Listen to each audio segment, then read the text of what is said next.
Hi friends, అందరికీ నమస్తే. Welcome to మైండ్ గులక్ష్మి డైలీ వ్లాగ్స్. ఈ వీడియో అయితే మంగళవారం రోజు లాగండి.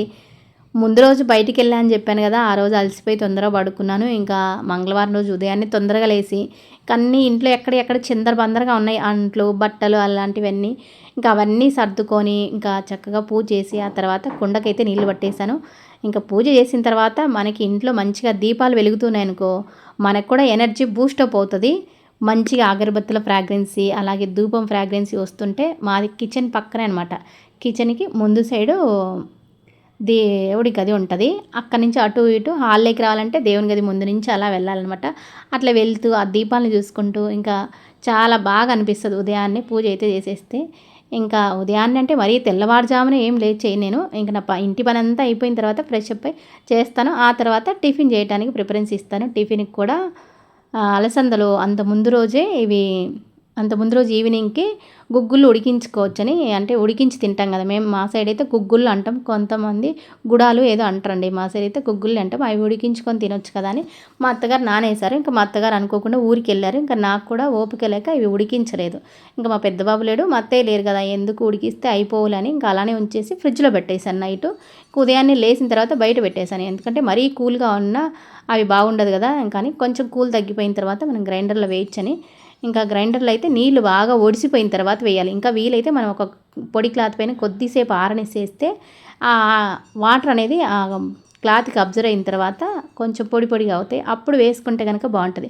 ఏమంటే ఇందులో వాటర్ కొంచెం ఉన్నా కానీ ఆయిల్ ఎక్కువగా పీల్చేస్తే ఇంక ఇవి కూడా తొందరగా మెదుగుతాయి. మనకు మినపప్పులాగా కాదనమాట, తొందరగా మెదుగుతాయి. నేను అవి గ్రైండర్లో వేసి ఇంక ఈలోపు ఆనియన్ చట్నీ చేద్దామని ఆనియన్ అయితే వలుసుకుంటున్నాను. ఆనియన్ కూడా ఎర్ర ఆనియన్ అయితే బాగుంటాయండి చట్నీకి. మనకి ఆనియన్ కూడా 2 రకాలు ఉంటాయి కదా, కొన్ని ఏమో చిన్న చిన్నగా ఉంటాయి, కొన్ని పెద్ద పెద్దగా ఉంటాయి. మళ్ళీ ఆనియన్లు పెద్ద వాటిలో కూడా తెల్లగా ఉంటాయి, ఎర్రగా ఉంటాయి. ఎర్రవి అయితే మనకి చట్నీకి బాగుంటాయి. తెల్లవాటి కన్నా నేను ఎక్కువగా ఎర్రవే ఇష్టపడతాను, ఏమన్నా కర్రీలలోకి వాటికి కూడా. ఇంకా నేను ఆనియన్ వలుచుకునే లోపు పిండి కూడా మెదిగిపోయింది. పెద్దగా పిండి ఎక్కువ టైం పట్టదు. ఇంకా పిండి కూడా మరీ మెత్తగా ఏమీ అవసరం లేదు, బరకగా పట్టుకుంటే సరిపోతుంది అనమాట. ఇంకా అందులోకి తగినంత సాల్ట్ అయితే వేసేసాను. సాల్ట్ వేసిన తర్వాత మొత్తం ఒకసారి అంటే ఒక్క నిమిషం ఉంచామనుకో ఇంకా అంతా కూడా బాగా కలుస్తుంది. ఆ తర్వాత ఇంకా పిండి అయితే తీసుకుంటున్నాను గ్రైండర్లోంచి. మాదైతే గ్రైండర్ గంగా అండి, అంటే కంపెనీ. దాదాపుగా తీసుకొని కూడా 16 సంవత్సరాల పైన అయింది. ఇప్పటికీ ఎటువంటి రిమార్క్ లేదు. అంతే, కొంతమంది 3 రాళ్ళు ఉండేవి తీసుకుంటారు. నాకు అప్పుడు తెలియక 2 రాళ్ళు ఉండేదే తీసుకున్నాను. అయినప్పటికీ రిమార్క్ ఏం లేదు, మళ్ళీ బాగానే వాడతాను ఎక్కువ. పిండి కూడా ఎప్పుడు కూడా 2-3 రోజులకు ఒకసారి పిండి వేస్తూనే ఉంటాను. ఎటువంటి ఇబ్బంది అయితే లేదు. మన చేతిలో వాడటం లాంటిది ఉంటుంది అనమాట. అంటే రఫ్ అండ్ టఫ్గా వాడకుండా ఎలా పడితే అలా స్మూత్గా వాడాలంటే ఎక్కువ హీట్ అయ్యేలాగా గ్రైండర్ వేయకూడదు అనమాట. కొంచెం హీట్ అయిందంటే చల్లారేంత వరకు కొంచెం ఉంచి ఆ తర్వాత మళ్ళీ ఆన్ చేసుకోవాలి. ఇంకా చట్నీ కూడా మిక్సీ పట్టేసి అది కొంచెం ఆయిల్లో అయితే మగ్గించాను. ఆ తర్వాత వడలకి కూడా వేస్తున్నానండి. వడలకి ముందు చేత్తో అయితే వేసాను, కానీ వస్తాయేమో అని ట్రై చేశాను, కానీ అంతగా బాగా రాలేదనమాట షేప్. కానీ చేతికి అతుక్కుపోతున్నాయి. అందుకని మళ్ళీ పేపర్ తీసుకోవాల్సి వచ్చింది. అందుకని మనకి ఆయిల్ పేపర్ ఉంటుంది, ఆయిల్ ఇది ఉంటుంది కదా కవరు, అది కట్ చేసి ఆ పేపర్ మీద వేస్తున్నాను. ఇందులో వేస్తే చక్కగా వచ్చాయి. ఇంకా మనకి ఇంకా శ్రేష్టం అనుకుంటే అరిటాకు వీలైతే కనుక మనకి దొరికితే, మనకి అవైలబుల్లో ఉంటే అరిటాకుల మీద చేసి వేస్తే కనుక ఇంకా బాగుంటాయి. అయితే వడలకి చాలా బాగున్నాయండి టేస్ట్.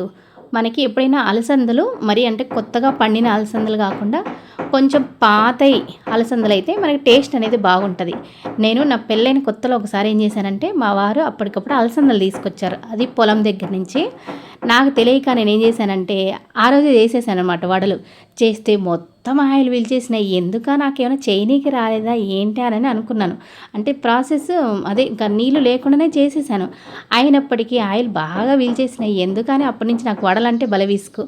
ఇంకా తర్వాత మా అమ్మ చెప్పింది అనమాట, కొత్త వేళ్ళు అయితే అవి మినప వడలు కానీ ఈ అలసందలు కానీ ఏవైనా కొత్తప్పుడు ఆయిల్ ఎక్కువగా పీలుస్తాయి, అందుకని పాత బ్యాళ్ళు తీసుకోవాలి వడలకి అని చెప్పింది అనమాట. ఇంకా అప్పటి నుంచి ఇంకా కొంచెం పాతబడిన బ్యాళ్ళే, అంటే ఇంక ఇవి మేము మొన్న ఈ మధ్య కాలంలో మిల్లు దగ్గర తెచ్చుకున్నాం కదా, మిల్లు దగ్గర కూడా పాతవే తెమ్మన్నా అనమాట. అందుకని ఇంకా వడలకి బాగానే వచ్చినాయండి. ఆయిల్ అయితే పీలుస్తాయి, కొంచెం వడలు అన్న తర్వాత ఆయిల్ కొంచెమైనా పీలుస్తాయి. ఇక అన్నీ అయితే చేసేసాను. అయితే కొంతమంది టైటిల్ ఎలా పెడతారంటే చుక్క ఆయిల్ పీల్చకుండా వడలు, చుక్క ఆయిల్ పీల్చకుండా పూరీలు అట్లా పెడుతుంటారు. మరి చుక్క ఆయిల్ పీల్చుకోకుండా ఎలా ఉంటుంది అది చెప్పడానికి చూద్దాంలాగా ఉంటుంది. ఇంకా నేనైతే అంతగా అలా ఏం పెట్టను. కొంచెం అంతో ఇంత ఆయిల్ అయితే పీల్చుకుంటే ఇంక మనం పేపర్ మీద టిష్యూ పేపర్ ఉంటుంది కదా, అలా వేసుకున్న ఆ కొంచెం అనేది వాటికి పీల్చేస్తాయి. అలా కాదన్నప్పుడు మనకి బొరల గిన్నె ఉంటుంది కదా, దాంట్లో అయినా వేసుకోవచ్చు. నేనైతే ఇంకా పేపర్ అయితే ఏం వేయను, బొరల గిన్నెలో వేస్తాను. కొంచెం ఆయిల్ ఉన్న అది కిందికి జారిపోతుంది అనమాట. ఇంకా మా అత్తయ్య మా మామయ్యకి మా అత్తయ్యకి పెట్టుకుంది. ఇంకా నేను నాకు మా పెద్ద బాబుకి పెడుతున్నాను. మా వారు ఆల్రెడీ ముందే తినేశాడు. అయ్యంగానే ఫస్ట్ సారి మా వారు తినేశారు. మా వారికి అలసంద వడలంటే ఇంకా మినప వడల కన్నా ఇంకా చాలా ఇష్టం అనమాట. అప్పుడప్పుడు బయట కూడా తెప్పించుకొని తింటూ ఉంటాడు. నాకైతే బయటివి అంతగా ఇష్టం ఉండదు. బయటివి అంటే నిన్న గుర్తొచ్చింది. సోమవారం రోజు నేను బయటికి వెళ్ళాను చెప్పాను కదా, అక్కడ బస్ స్టాండ్లో కొద్దిసేపు నేను వెయిటింగ్ చేయాల్సి వచ్చింది. అప్పుడు ఏం జరిగిందంటే, వడలు అమ్మే వాళ్ళు బస్ స్టాండ్లలో అమ్ముతుంటారు కదా, ఒక మామూలుగా మనకు కూరగాయల ట్రైల్లా ఉంటాయి కదా, అలాంటి వాటిలలో తెచ్చి ఒకదాని మీద ఒకటి 3 ట్రైలలో పెట్టేశారా. ఊరికే జస్ట్ పేపరు న్యూస్ పేపర్ అలా కప్పేశారు.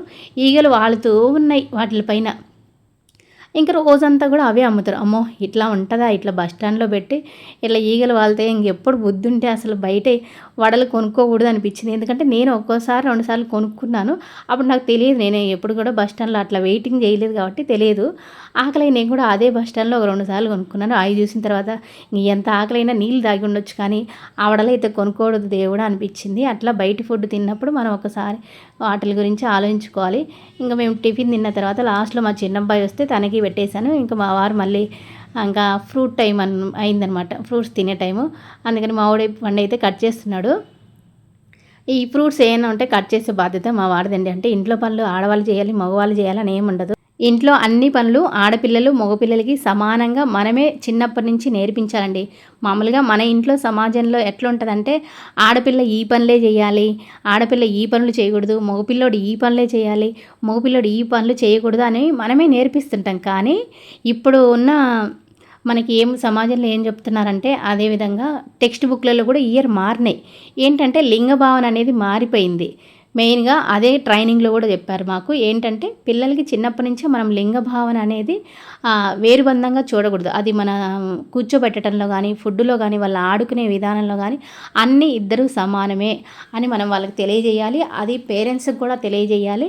ఆ ఇద్దరు ఈక్వల్ అన్నట్టుగా అనమాట. ఇంకా అది అందుకని మా ఇంట్లో మా వారికి కొంచెం కొంచెం అయితే హెల్ప్ చేస్తారు. అది వీడియోస్లో కూడా చూపిస్తుంటారు. ఎవరన్నా ఏమన్నా అనుకుంటారని చెప్తున్నాను అనమాట. ఇద్దరు సమానమే అండి. ఆడ మగ అనేది మనకి జెండర్ మాత్రమే భేదం, కానీ పనులు చేయటంలో కాదు. ఇద్దరు అంటే వర్కింగ్ ఉమెన్ ఉన్నప్పుడు, ఉమ్మడి ఫ్యామిలీ అయినప్పుడు అన్ని పనులు ఆడవాళ్ళు చేయాలంటే అస్సలు కుదరదు. ఇంకా అందులోనూ మా అత్తయ్య ఏమంటే మేడిని పెట్టుకుందామంటే అసలు ఒప్పుకోదనమాట. ఇంకా నేను చేస్తానే, నాకు చేతనైనంత వరకు అంటది. కానీ కొన్ని నాకు బర్డెన్ అవుతుంటాయి. అయినప్పటికీ ఇంకా మనం ఓపిక ఉంది కదా, సరే ఓపికనున్నాళ్ళు చేసుకుందాలని చేసుకుంటున్నాను ప్రస్తుతానికైతే పనులు. అంట్లు కానీ, ఇంకా ఇంట్లో ఊడ్చడం కానీ అవి అయితే కొంచెం బర్డెనే అనిపిస్తాయి. మా అత్తయ్య కొంచెం హెల్ప్ చేస్తుంది కాబట్టి సరే అన్నట్టుగా ఉంటుంది. ఇంకా తర్వాత ముద్దపప్పు చేద్దామని బ్యాళ్ళు కడిగి స్టవ్ మీద పెట్టేశానండి. కొంచెం ఆయిల్ వేసాను, ఎందుకంటే ముద్దపప్పులో మరీ కొంచెం తినేటప్పుడు బాగుండటానికి. ఇంకా అంతే అండి, ఆయిల్ మాత్రం వేస్తాను, కొంచెం పసుపు వేస్తాను. ఉడికిన తర్వాత ఇంకా అందులో సాల్ట్ ఒక్కటి వేస్తాను. తాలింపు అయితే పెట్టను. అయితే ముద్దపప్పు కొంతమంది తాలింపు కూడా పెట్టుకుంటారు. ఇంకా కొంతమంది కందిబ్యాళ్ళకు బదులు పెసరబాళ్ళు వేసి చేసుకుంటారు. పెసరబాళ్ళు మనకి ఒంటికి చలవ చేస్తుంది. అయితే ఇంకా రోజు చేయను, నేను అప్పుడప్పుడు చేస్తాను పెసరబాళ్ళతో. ఇంకా ఈ వీడియో కూడా ఇంతే అండి. బాయ్, ఉంటాను.